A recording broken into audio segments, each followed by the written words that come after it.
The Impossible Mission. May 16, 1943. 19 Lancaster bombers roar into the night sky over England, each carrying a weapon so revolutionary, so audacious, that even the men flying the mission can barely believe it exists. Their target? The industrial heart of Nazi Germany. Their weapon? A bomb that bounces across water like a skipping stone. Their odds of survival? Barely 50-50. This is the story of Operation Chastise, the story of the Dambusters, and tonight you're going to discover why this single night of courage changed the course of World War II forever. If you're fascinated by incredible true stories of bravery and innovation, hit that subscribe button now, because this channel brings you the most gripping untold stories from the greatest conflict in human history. Picture this. It's early 1943, and the Allied war effort is bleeding resources. The Nazi war machine is running at full capacity, churning out tanks, planes, and ammunition at a terrifying rate. Deep in the Ruhr Valley, Germany's industrial heartland, massive dams hold back millions of tons of water. These aren't just dams, they're the lifeblood of German industry. The Möhne Dam, the Ader Dam, the Sorpe Dam. They power the factories, they supply the water for steel production, they keep the Nazi war effort alive. British military planners have known about these dams for years. They've studied them, obsessed over them, run countless simulations, and every single time they've reached the same conclusion. The dams are impossible to destroy. Too big, too strong, too well defended. Conventional bombing won't even scratch them. Torpedoes can't reach them. It's a military deadlock that seems unbreakable. But one man refuses to accept impossible. His name is Barnes Wallis, a brilliant engineer working for Vickers Aviation. While other minds are focused on building bigger bombs and faster planes, Wallis is thinking differently. He's thinking about physics, about water, about spin, and about a concept so wild that when he first proposes it, people think he's lost his mind. What if, Wallis asks, you could make a bomb skip across water like a stone? What if you could deliver a massive explosive charge by bouncing it across the surface of a reservoir, right up to the dam wall, where it would sink and detonate at the perfect depth? What if the very thing protecting the dams, the water itself, could become the weapon's delivery system? It sounds insane. It sounds impossible. But Wallis isn't just dreaming. He's calculating, testing, proving. For months, Wallis conducts secret experiments. He tests prototypes in water tanks. He calculates trajectory angles and spin rates with obsessive precision.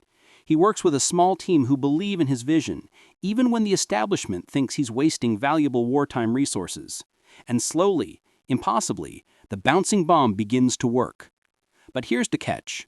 Even if the bomb works perfectly, delivering it is another matter entirely. The aircraft would need to fly at exactly 60 feet above the water, low enough that one mistake means instant death. They need to release the bomb at precisely the right distance from the dam. Not 100 feet off, not 50 feet, but exactly right. They'd need to do this at night, under heavy anti-aircraft fire, with searchlights trying to blind them and German gunners trying to shoot them down. They need to fly in a straight line toward the target, making themselves perfect targets, unable to take evasive action. They'd need to be either incredibly brave or absolutely crazy, probably both. This is where Wing Commander Guy Gibson enters the story. Gibson is 24 years old. 24. Let that sink in. At the age when most people are just starting their careers, Gibson is already a decorated veteran with over 170 combat missions under his belt.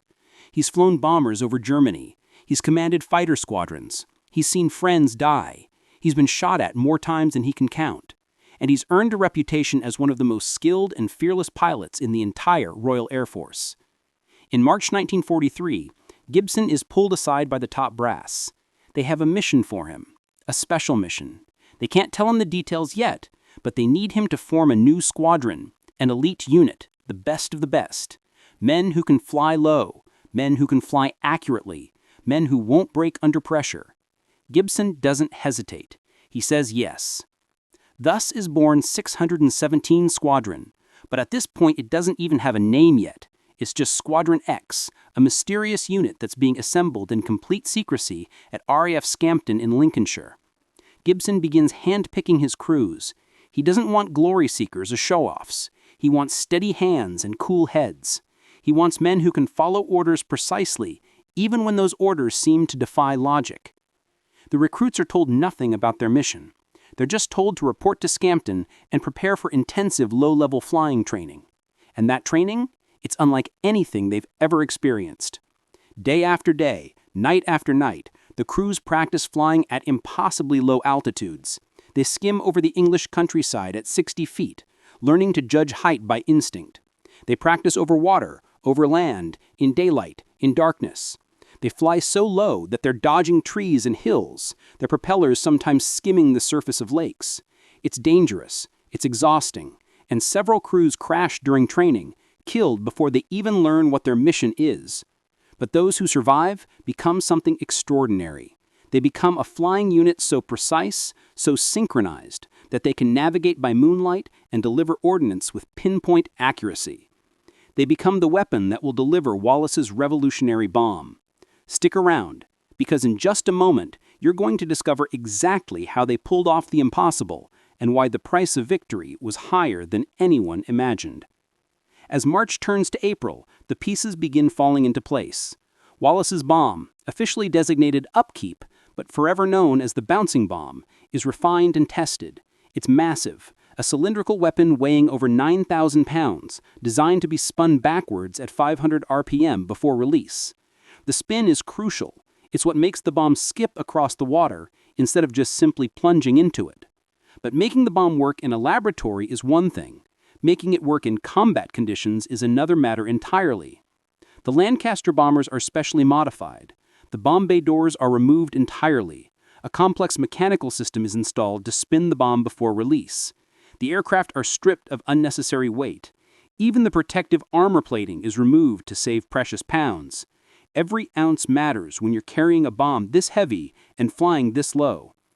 Gibson and his crews continue training, still not knowing their target. They practice at night, using 2 spotlights mounted on the aircraft to judge altitude. When the 2 beams converge on the water, they know they're at exactly 60 feet. They practice timing their bomb runs, learning to release at exactly the right moment. They become machines of precision. Finally, in early May, Gibson and his flight commanders are brought into a briefing room. The maps come out, the targets are revealed, and for the first time, these brave men understand the full scope of what they're about to attempt. They're going to attack the dams. The reaction in the room is mixed. Some are excited. This is the kind of operation that could truly damage Germany's war effort. Others are quietly terrified, understanding just how dangerous this will be. But Gibson's response is what matters most, and Gibson is ready. His crews are ready. They've trained for this, even if they didn't know what this was. Now it's time to prove that all that training wasn't in vain. The final preparations are intense. Intelligence officers brief the crews on every detail of the targets. Aerial reconnaissance photos are studied until every man can visualize the approach to each dam in his sleep. The crews learn about the defensive positions, where the flak guns are placed, where the searchlights are positioned, what kind of resistance they can expect. The news isn't encouraging. The Germans have heavily fortified these dams. They know how valuable they are. They're ready for attack. But there's one thing the Germans aren't ready for. They're not ready for this. For a bomb that bounces. For an attack that comes skimming across the water at treetop height. For the audacity of the plan itself. May 16th arrives. The weather forecast is checked and rechecked. The moon will be full, necessary for navigation, but also making the bombers more visible to defenders. It's a calculated risk, but everything about this mission is a calculated risk. As evening falls, the crews gather for their final briefing. Gibson addresses his men. The speech isn't recorded, but those who were there remember it as calm, confident, and inspiring. He doesn't sugarcoat the danger. He doesn't promise that everyone will come home, but he reminds them why they're doing this. He reminds them what's at stake, and he tells them that no matter what happens tonight, they're already the finest bomber crews in the world. The aircraft are loaded. The bouncing bombs are carefully installed, then spun up to test the mechanism. Everything checks out. As darkness falls, the crews board their Lancasters. 19 aircraft in total, divided into 3 waves. Gibson will lead the first wave, 9 aircraft targeting the Mona Dam, then moving to the Eater if successful. The The second wave will hit the Sorpa Dam. The third wave is a mobile reserve, ready to attack wherever they're most needed. At 21:39 hours, the first Lancaster roars down the runway at RAF Scampton. Guy Gibson is at the controls, his crew beside him. One by one, the other bombers follow. They climb into the darkening sky, form up, and turn toward the coast. Toward Germany. Toward the dams. Toward a mission that will either be remembered as one of the greatest aerial operations in history or as a catastrophic failure that cost 19 crews their lives for nothing.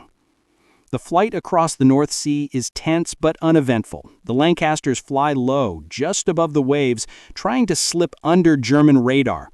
As they approach the Dutch coast, the first test comes. They must navigate through German-occupied territory, avoiding known flak positions and night fighter bases. The route has been carefully planned, threading through gaps in the German defenses, but even the best planning can't eliminate all risk. And then it happens. One of the aircraft, piloted by Flight Lieutenant Monroe, takes a direct hit from flak over the Dutch coast. The aircraft isn't critically damaged, but the radio is destroyed. Unable to communicate with the rest of the formation, Monroe makes the painful decision to abort and turn back. They're down to 18. Minutes later, another aircraft, piloted by Flight Lieutenant Rice, drops too low while crossing the Dutch coast. The aircraft strikes the water. The bouncing bomb is ripped from its mounting and plunges into the sea. Rice manages to pull up and save the aircraft, but without his bomb, he has no choice but to abort.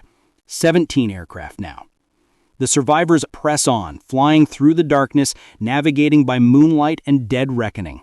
They fly over occupied Holland, then into Germany itself. The tension in each aircraft is palpable. At any moment, they could be caught by searchlights. At any moment, night fighters could pounce. At any moment, flak could erupt from the darkness below. But Gibson leads them on, his Lancaster skimming over fields and forests, following rivers and landmarks that he's memorized from photographs. Behind him, his squadron follows in disciplined formation. They're committed now. There's no turning back. As they approach the Ruhr Valley, disaster strikes again. Flight Lieutenant Astel's Lancaster flies too low over some high-tension power lines. The aircraft hits the cables and explodes in a massive fireball, killing all 7 crew members instantly. There are no survivors. No time to mourn. The mission must continue. 16 aircraft remain, and ahead, invisible in the darkness but waiting like a sleeping giant, lies the Mona Dam. We're about to witness one of the most daring attacks in military history, but the cost will be steep and the outcome will hang by a thread. Don't go anywhere. The Mona Dam appears through the darkness like a massive concrete wall, holding back the night itself. As Gibson's Lancaster approaches, he can see the reservoir stretching away behind the dam, silvery in the moonlight. He can see the towers on either side of the dam wall, and he can see the flak positions, the searchlights, the defenders waiting for whatever might come. They have no idea what's about to hit them. Gibson doesn't waste time. He takes the first run himself, leading by example as he always does. His Lancaster drops to exactly 60 feet above the water, the 2 spotlights converging to confirm the altitude. His bomb aimer, Pilot Officer Spafford, peers through the bomb sight, waiting for the precise moment. The aircraft accelerates to exactly 220 miles per hour, the required speed for the bomb to skip correctly. And then all hell breaks loose.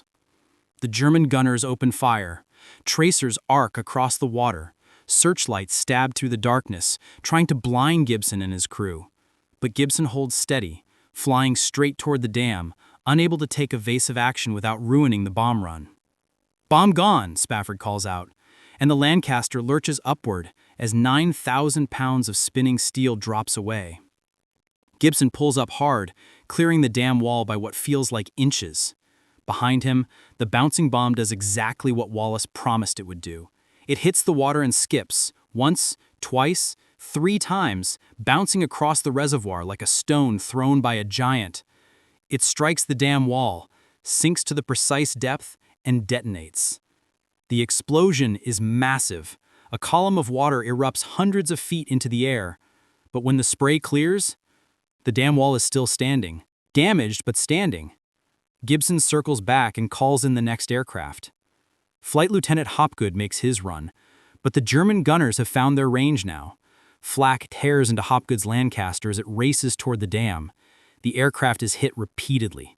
It's on fire, but Hopgood holds steady, refusing to break off, determined to deliver his bomb.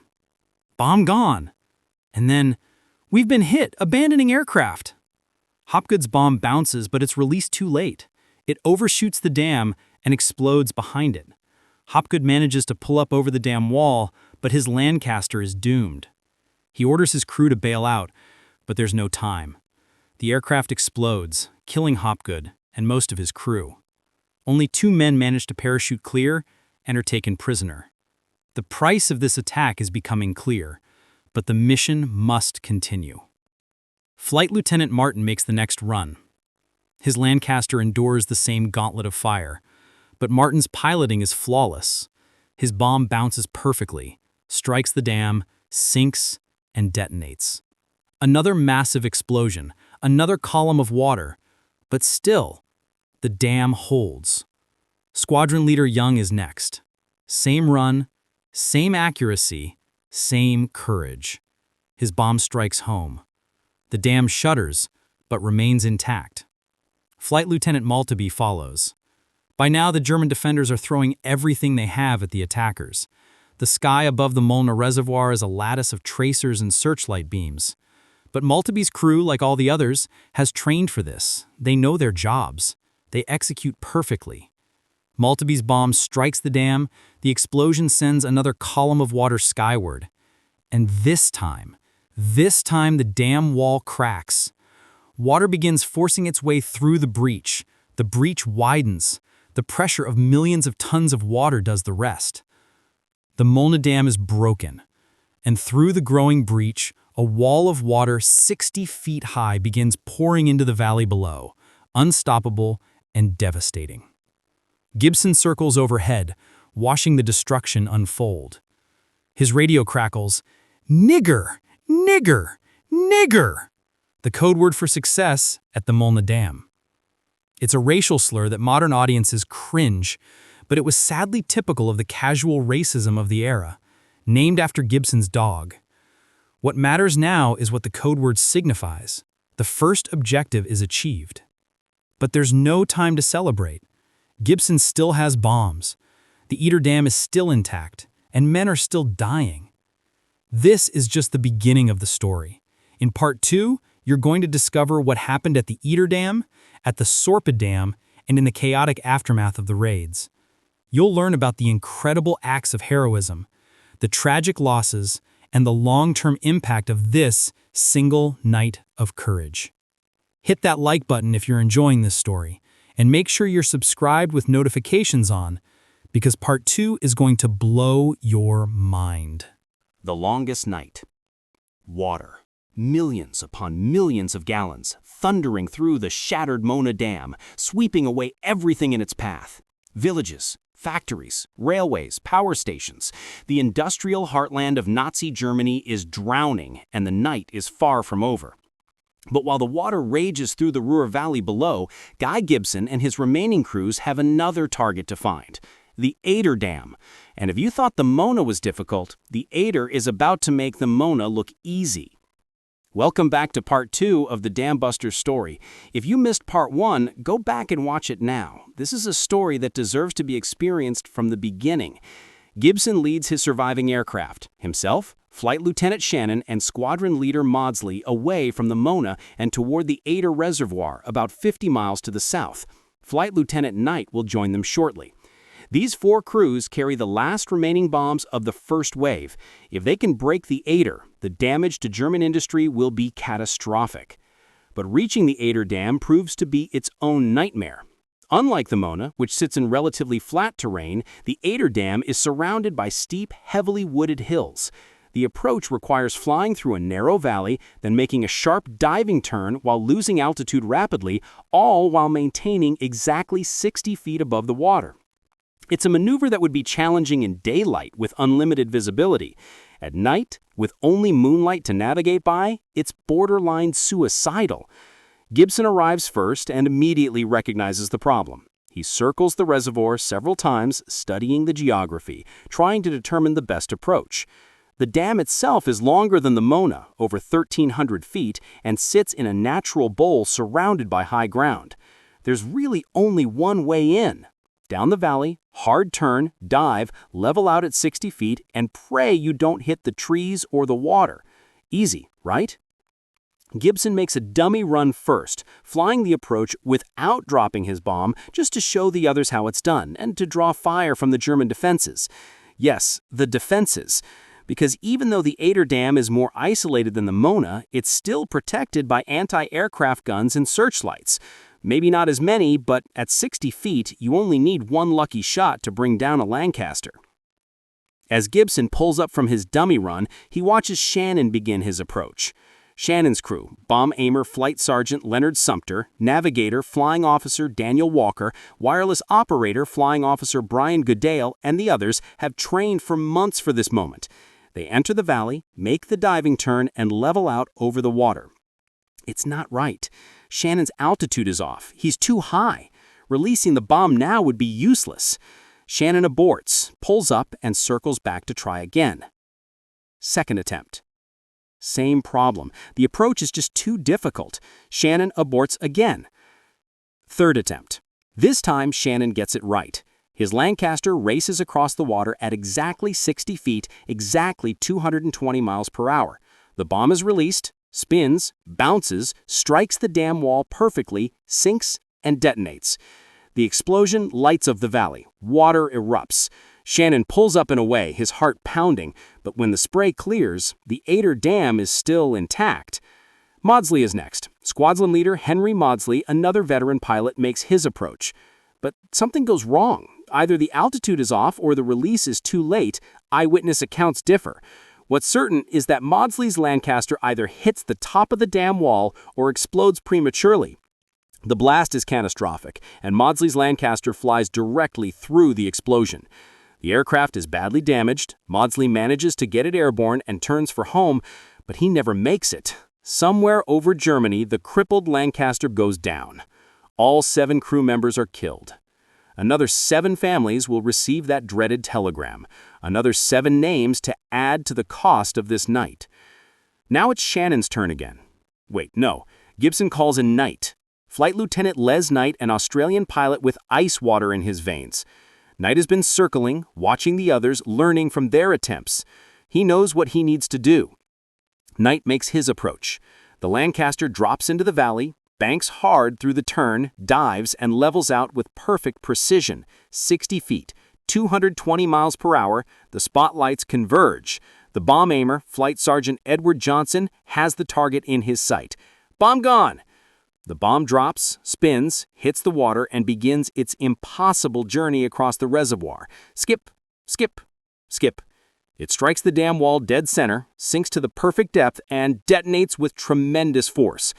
For a moment, nothing happens. The dam wall stands, defiant. Has it held again? Will all this sacrifice be for nothing? And then, slowly at first, a crack appears. Water begins trickling through. The trickle becomes a stream. The stream becomes a torrent. And suddenly, catastrophically, the Ader Dam gives way. An entire section of the dam wall collapses, and another massive wave of water, this one even larger than at the Mona, comes crashing through.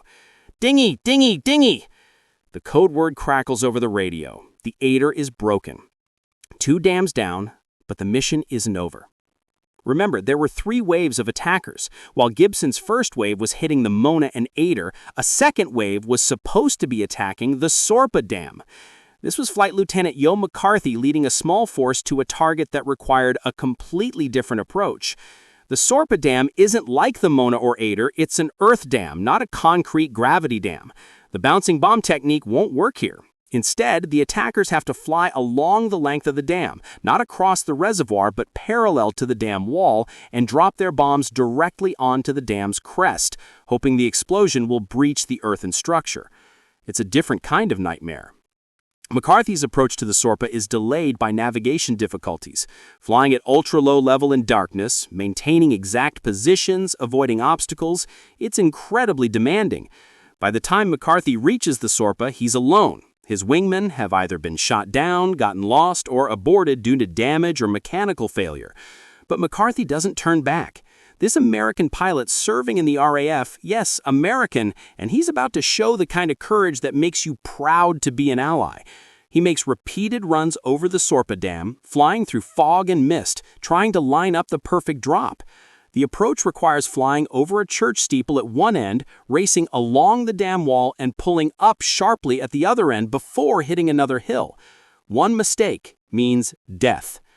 McCarthy makes 10 runs, 10 attempts to get it perfect. On the 10th run, he drops his bomb. It hits the dam, it explodes, a chunk of the dam's crest is blown away, but the structure holds. The Sorpa Dam is damaged, but not breached. Later, another aircraft from the Mobile Reserve, piloted by Flight Sergeant Ken Brown, another incredibly brave Commonwealth pilot, this one from Canada, will also attack the Sorpa. Brown's bomb causes more damage, but still the dam holds. The Sorpa will survive the night. Meanwhile, the Mobile Reserve wave has run into disaster. Of the 5 aircraft in this wave, only 2 will actually attack their targets. 2 are shot down en route to Germany, 1 is badly damaged and forced to abort. The losses are mounting and the night is taking on a darker tone. Flight Lieutenant Otley's aircraft is hit by flak over the Rhine and crashes in flames. All crew killed instantly. That's another 7 men, another 7 families. Flight Lieutenant Burpee's Lancaster hits high-tension wires in the darkness and crashes. 7 more dead. The butcher's bill is getting longer by the hour, but the survivors press on because that's what these men do. They don't quit, they don't turn back. Even when the odds are impossible, even when their friends are dying around them, they complete the mission. If you're moved by these stories of incredible courage, take 2 seconds to hit that like button and leave a comment below. These heroes deserve to be remembered. As the night wears on and the various aircraft complete their attacks or abort due to damage, they begin the long flight home. This is when the true scope of the losses becomes apparent. Flying back across German-occupied territory at low level with empty bomb bays and exhausted crews, the returning Lancasters are vulnerable. The German defenses are fully alert now. Night fighters are scrambling, flak batteries are tracking anything that moves. Flight Lieutenant Townsend's aircraft is hit by flak over the Dutch coast. The pilot manages to keep control and makes it back to England, but the aircraft is badly shot up.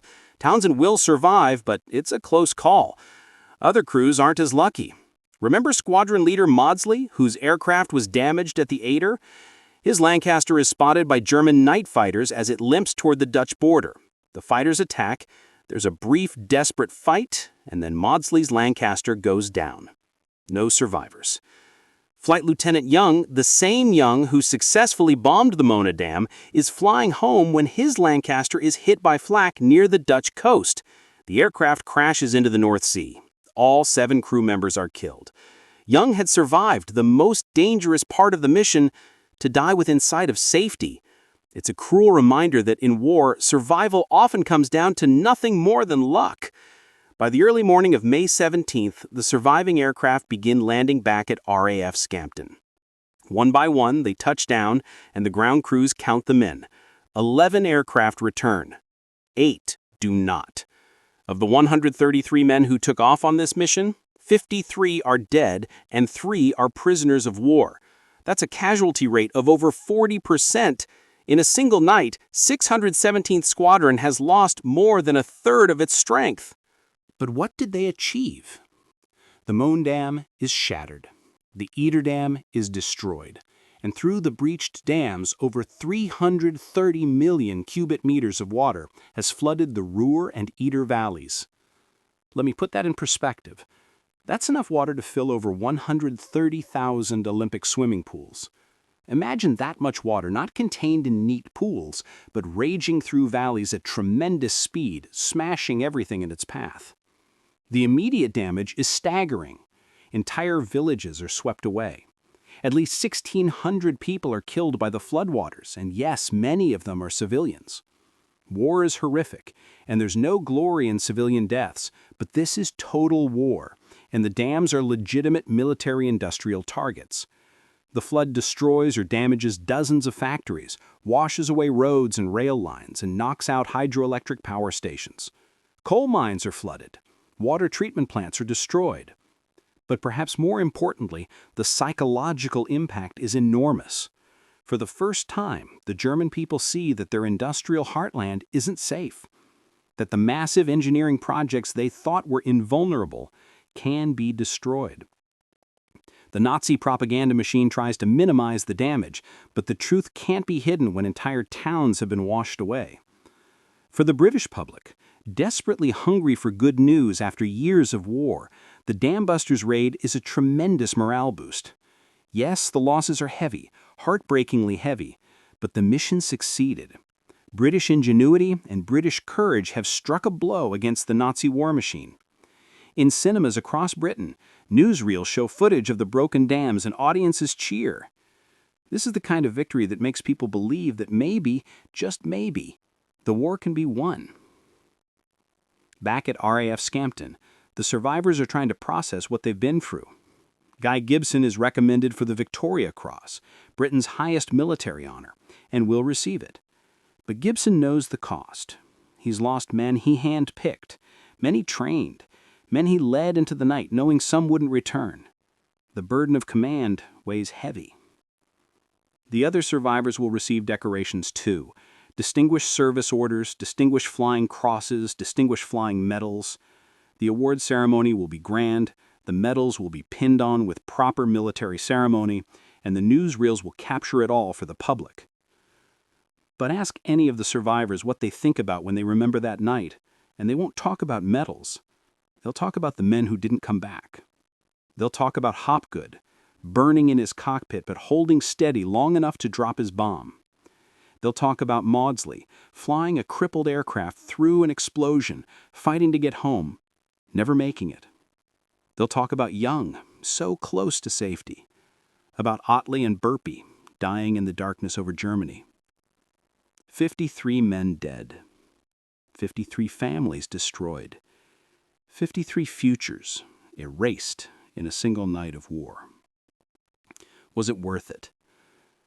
That's the question that haunts every analysis of the Dambusters Raid. And the answer is complicated. The immediate damage was real, but not permanently crippling. The Germans, with typical efficiency, began repairs immediately. Thousands of workers were diverted from other projects to rebuild the dams. Massive resources were poured into the reconstruction.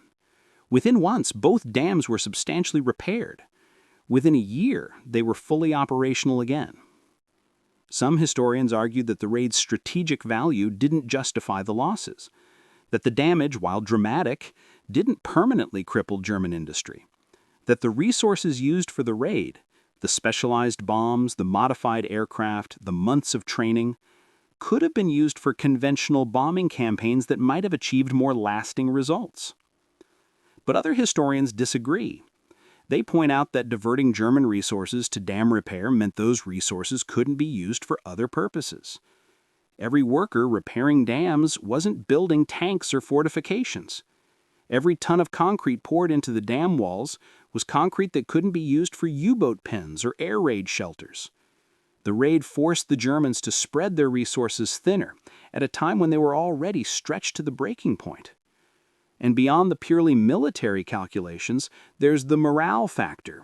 The raid proved that British innovation and courage could strike at targets the Germans thought were invulnerable. It showed that the RAF could conduct precision operations with devastating effect. It boosted British morale at a crucial moment in the war. It demonstrated to the Americans, Britain's crucial allies, that British forces were capable of extraordinary feats of arms. Perhaps most importantly, it showed the world that the tide was turning, that seemingly unstoppable Nazi war machine could be hurt, could be damaged, could be beaten. Don't miss Part 3, where we'll explore the aftermath of the raid, what happened to the survivors, and why the Dambusters story continues to captivate us more than 80 years later. Click through now. But there's one more aspect of this story that needs to be told. One more layer that makes the Dambusters Raid so remarkable. And that's the innovation, the sheer audacity of the engineering and planning that made this mission possible. Barnes Wallis didn't just invent a bomb, he invented an entirely new way of attacking hardened targets. His bouncing bomb concept solved a problem that had stumped military planners for years. How do you destroy a massive concrete structure that's designed to withstand enormous pressure? You can't just drop a conventional bomb on it. It'll bounce off or explode without causing significant damage. You can't torpedo it. There's no way to approach underwater. Wallis's solution was elegant and revolutionary. By making the bomb skip across the water, he could bypass the defensive torpedo nets. By spinning the bomb backwards, he could control its trajectory and ensure it stayed on course. By designing it to sink after striking the dam wall, he could ensure the explosion occurred at the optimal depth to cause maximum structural damage. It was physics and engineering at their finest, applied to the brutal mathematics of war. And the bomb itself was a marvel of precision engineering. It had to be perfectly balanced. The casing had to be strong enough to withstand the impacts as it bounced across the water. The explosive charge had to be precisely calculated. The hydrostatic fuse, which would trigger the explosion when the bomb reached a certain depth, had to be absolutely reliable. One flaw, one miscalculation, and the entire concept would fail. But Barnes Wallis didn't work in isolation. He was supported by a team of brilliant engineers and scientists, all working in secret, all racing against time. They conducted tests in water tanks. They built prototypes and tested them in controlled conditions. They calculated trajectories using the limited computing power available in 1943, which means they did it with slide rules and mathematical tables, not computers. And when the time came to actually use the weapon, they needed pilots and crews capable of executing the mission with absolute precision. That's where Gibson and 617 Squadron came in. These weren't just good pilots, they were the elite of the elite, handpicked, extensively trained, and willing to fly a mission that probably had odds of survival at best. The combination of cutting-edge innovation and extraordinary human courage is what made the Dambusters Raid possible. Take away either element and the mission fails. Without Wallis's bomb, the dams are invulnerable. Without Gibson's crews, the bomb never reaches its targets. This is the kind of operation that defines a generation, the kind of story that gets passed down, remembered, celebrated. In 1955, a film called The Dambusters told this story to millions, and it became one of the most beloved British war films ever made. The iconic theme music, composed by Eric Coates, is still instantly recognizable today. But as time passes, and the generation that fought World War II leaves us, it becomes even more important to remember these stories, to understand what these men did, to appreciate the courage it took to climb into a bomber, knowing the odds, and fly into hell anyway. Because that's what they did. They flew into hell. And some of them came back, and some of them didn't. But all of them gave everything they had to complete the mission. In Part 3, we're going to bring this story full circle. We'll discover what happened to Guy Gibson and the survivors. We'll learn about the long-term legacy of the raid. And we'll explore why the Dambusters story still matters today. Don't miss it. Legacy of the Dambusters. Guy Gibson stands before King George VI at Buckingham Palace receiving the Victoria Cross, the highest military decoration for valor in the British Armed Forces. He's 25 years old. Behind him stand the other survivors of 617 Squadron, receiving their own decorations. The newsreel cameras are rolling. The nation is watching. These men are heroes. But heroes, Gibson knows, are just men who survived. The real heroes, Hopgood, Maudsley, Young, and the others, are buried in foreign soil or lost forever in the cold waters of the North Sea. Welcome to the final part of the Dambusters story. If you've made it this far, thank you for honoring these brave men by learning their story. Let's finish what we started. The immediate aftermath of the raid is a whirlwind for the survivors. They're pulled from their regular duties and sent on publicity tours. Gibson meets with Winston Churchill, gives speeches, shakes hands with dignitaries. The British government needs heroes right now, needs stories of success, needs something to show the public that the sacrifice is worth it, that victory is possible. And Gibson plays his part, because that's what's expected of him. But anyone who looks closely can see the strain in his eyes. This is a man who's led over 170 combat missions, who sent men to their deaths, who's carried the weight of command through some of the darkest days of the war. He's only 25, but he looks older. War does that to you. In August 1943, just 3 months after the raid, Gibson publishes a book called Enemy Coast Ahead.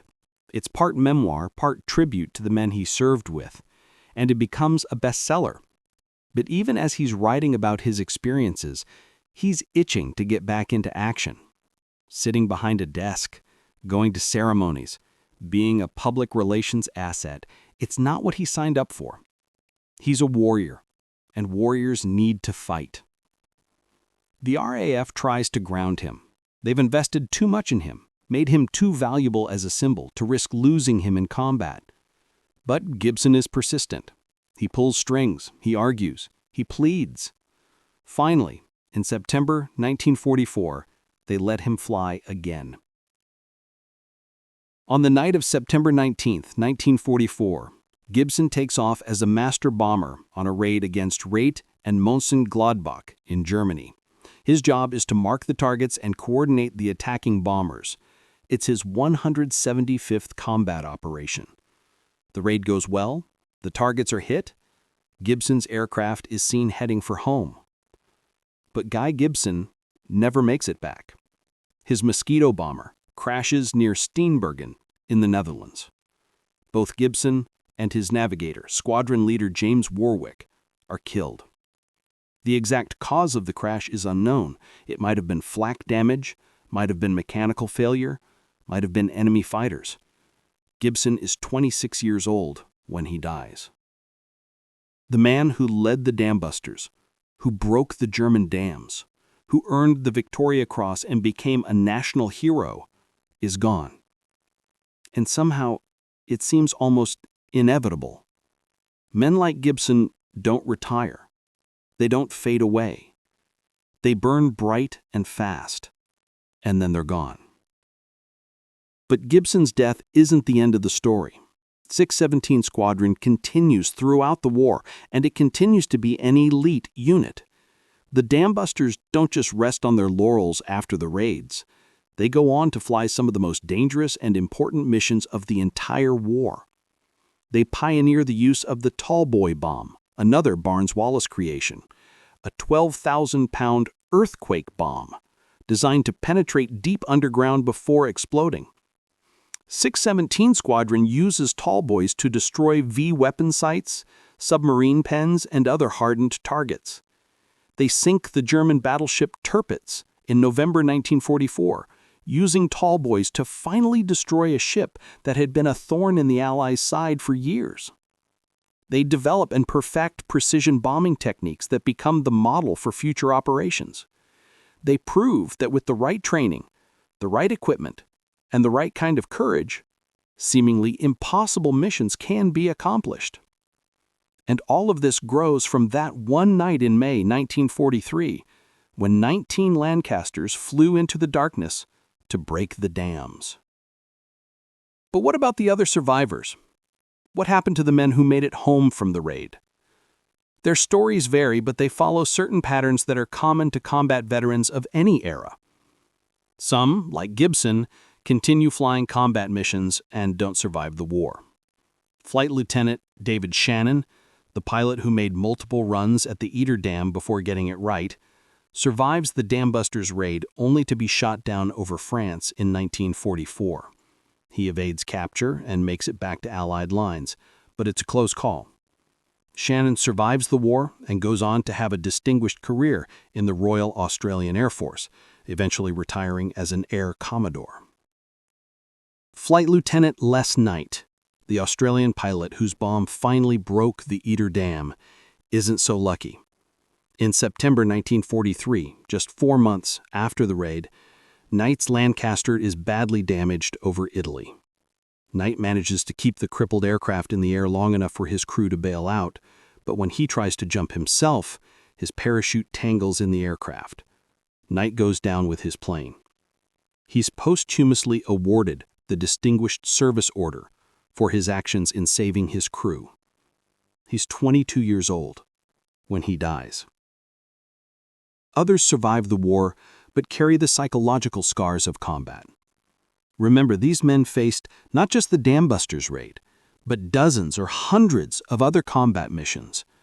Many suffer from what we'd now recognize as PTSD, though in those days it was called lack of moral fiber or just nerves, and there was far less understanding or support available. Some turn to alcohol. Some have nightmares for decades. Some can never quite adjust to civilian life after living on the edge for so long. This is the hidden cost of war. Not just the men who die, but the men who survive and have to live with what they've seen and done.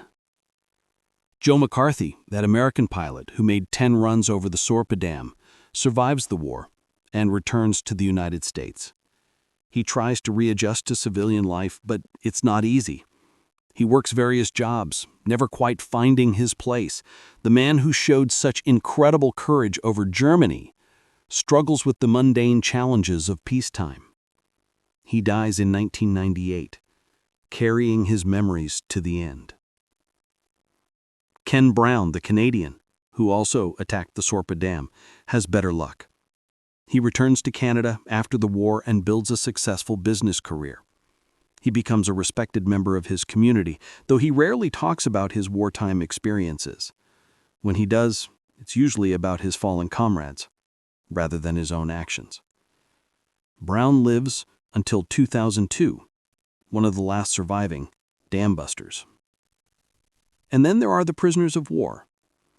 3 men from the Dambusters Raid survive being shot down and spend the rest of the war in German POW camps. Their stories are ones of endurance rather than heroism. The long, grinding challenge of surviving captivity, of maintaining hope and dignity in the face of deprivation and uncertainty. They're liberated in 1945 and return home. But the years in captivity leave their mark. If this story has moved you, if you've learned something, if you think these men deserve to be remembered, hit that like button, subscribe to the channel, and leave a comment below. Tell us what you think. Share your thoughts. Keep this history alive. But the legacy of the Dambusters extends far beyond the individuals who flew the mission. The raid has entered popular culture and collective memory in a way that few military operations ever do. Why? What is it about this story that continues to resonate more than 80 years later? Part of it is the sheer audacity of the operation. The bouncing bomb sounds like something out of science fiction. The idea that you could skip a bomb across water like a stone, deliver it with pinpoint accuracy, and destroy a massive concrete dam, it's the kind of thing that sounds impossible until someone actually does it, and then it becomes legendary. Part of it is the human element. This isn't a story about generals pushing pins into maps or politicians making grand pronouncements. This is a story about young men, most of them barely old enough to drink, climbing into bombers and flying into hell because they believed it was the right thing to do. It's a story about courage, sacrifice, and the bonds formed between men facing death together. Part of it is the innovation angle. Barnes Wallis's bouncing bomb represents human ingenuity at its finest. When faced with an impossible problem, Wallis didn't give up or accept conventional wisdom. He thought differently. He experimented, he persevered, and he created something revolutionary. In an age where innovation and technology shape our world, the story of how one engineer's crazy idea changed the course of a war is deeply appealing. And part of it, frankly, is the British cultural memory of World War II. For Britain, WWII represents a moment when the nation stood alone against tyranny, when ordinary people did extraordinary things, when courage and determination overcame seemingly impossible odds. The Dambusters Raid encapsulates all of those themes. It's Britain at its best: innovative, courageous, determined, and ultimately victorious. The 1955 film The Dambusters cemented the raid in popular consciousness. Directed by Michael Anderson and starring Richard Todd as Guy Gibson, the film tells the story with a combination of documentary-style accuracy and Hollywood drama. The film's iconic theme music, composed by Eric Coates, has become synonymous with British military achievement. Even people who've never seen the film recognize that triumphant march. The film was a massive success, both in Britain and internationally. It won BAFTAs, became one of the highest-grossing British films of its era, and introduced the Dambusters story to millions who hadn't lived through the war. For decades afterward, British children grew up playing Dambusters, making airplane noises and pretending to drop bouncing bombs. But the film also reflects the attitudes of its era in ways that are problematic today. The racial slur used as the code word for success at the Mona, the name of Gibson's dog, is used repeatedly throughout the film without comment. Modern broadcasts often edit or redub these scenes, reflecting our evolving understanding of what's acceptable. It's a reminder that even our heroes had blind spots, and that we can honor their courage while acknowledging the prejudices of their time. In recent decades, the Dambusters story has been told and retold in various formats. Documentaries use modern technology to reconstruct the raid in stunning detail. Books by military historians provide ever more nuanced analyses of the operation's strategic value. Museums preserve the artifacts and stories of the men who flew the mission. 617 Squadron itself continues to exist as part of the Royal Air Force. Today, it operates F-35B Lightning II stealth fighters rather than Lancaster bombers, but it still carries the Dambusters name and heritage. Every member of 617 Squadron knows they're part of something special, part of a legacy that demands excellence. But perhaps the most important legacy of the Dambusters isn't military or cultural, it's moral. The story asks us to consider what we're capable of when we're pushed to our limits. It asks us to think about courage not as the absence of fear, but as the willingness to act despite fear. It reminds us that innovation and determination can overcome seemingly impossible obstacles. And it forces us to confront the cost of war. 53 men died on the Dambusters Raid. 53 families were destroyed. Hundreds of German civilians were killed in the floods. This isn't a clean, sanitized video game. This is real people dying real deaths in pursuit of real objectives. The fact that the raid was necessary, that it was justified, that it contributed to defeating one of the most evil regimes in human history, none of that changes the fundamental tragedy of those deaths. War requires good people to do terrible things. It requires young men to risk and sacrifice their lives. It requires civilians to endure bombing and occupation and loss. The heroes of the Dambusters Raid were brave and skilled and dedicated. They deserve to be honored and remembered. But we should also remember that they would have preferred to live in a world where such heroism wasn't necessary. That's the ultimate lesson of the Dambusters. Not that war is glorious, but that when war becomes necessary, there are people willing to step forward and do what must be done, no matter the cost. People who won't quit. People who won't turn back. People who will fly into the darkness because someone has to, and they're not going to let someone else take the risk. What other untold stories from World War II should we cover next?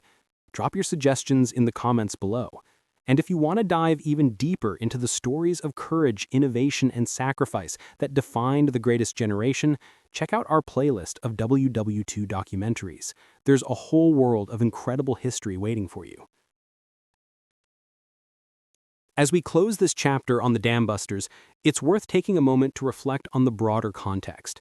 The raid happened in May 1943, at a turning point in the war. The Battle of the Atlantic was still raging. The invasion of Italy was being planned. The Eastern Front was consuming millions of lives as Germany and the Soviet Union grappled in the largest land war in human history. D-Day was still a year away. In this context, the Dambusters Raid was one operation among thousands. The men who flew it were heroes, but they were far from the only heroes. Every day, on every front, men and women were showing courage, making sacrifices, doing their duty. The paratroopers who jumped into Normandy, the sailors who manned the Arctic convoys, the resistance fighters who sabotaged Nazi operations at the risk of torture and death, the code breakers at Blechman Park who broke German ciphers, the factory workers who built the planes and tanks and ships, the families who endured rationing and bombing and loss. World War II was won not by any single operation or any single group of heroes, but by the collective effort of millions of people across dozens of nations, all fighting in their own way against tyranny and oppression. The Dambusters are part of that larger story, a spectacular part, an inspiring part, but still just a part. And yet the story endures. It captivates us. It inspires us, because at its core, it's a story about human potential, about what we can achieve when we combine innovation with courage, training with determination, individual skill with collective effort. The men who broke the dams were extraordinary, but they were also ordinary. They came from ordinary backgrounds, farms and factories, shops and schools. They were forged into something special by training, by leadership, by the demands of war, and by their own willingness to be more than they were. That's a story that transcends time and place.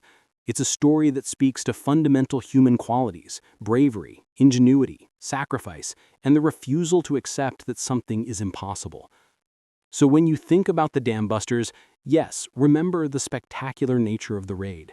Remember the bouncing bombs skipping across the water.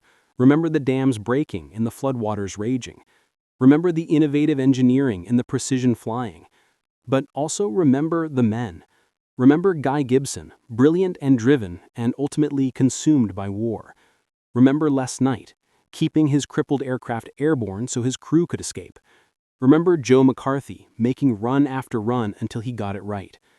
Remember David Shannon, pressing on despite multiple failures. Remember all 53 men who didn't come home. Remember them not as mythical heroes, but as real people who faced an impossible mission and gave everything they had to complete it. Some survived, some didn't, but all of them showed us what human beings are capable of when they're pushed to their limits and refuse to break. That's why the Dambusters story matters. Not because it was a decisive strategic victory, historians still debate that. Not because it was a technological marvel, though it certainly was, but because it reminds us that when the world needs heroes, ordinary people can rise to the challenge. That when the night is darkest, there are people willing to fly into it with courage and determination. And maybe, just maybe, when we face our own challenges, when our own dams need breaking, our own impossible missions need completing, we can draw inspiration from 19 crews of brave men who flew into the night and changed history.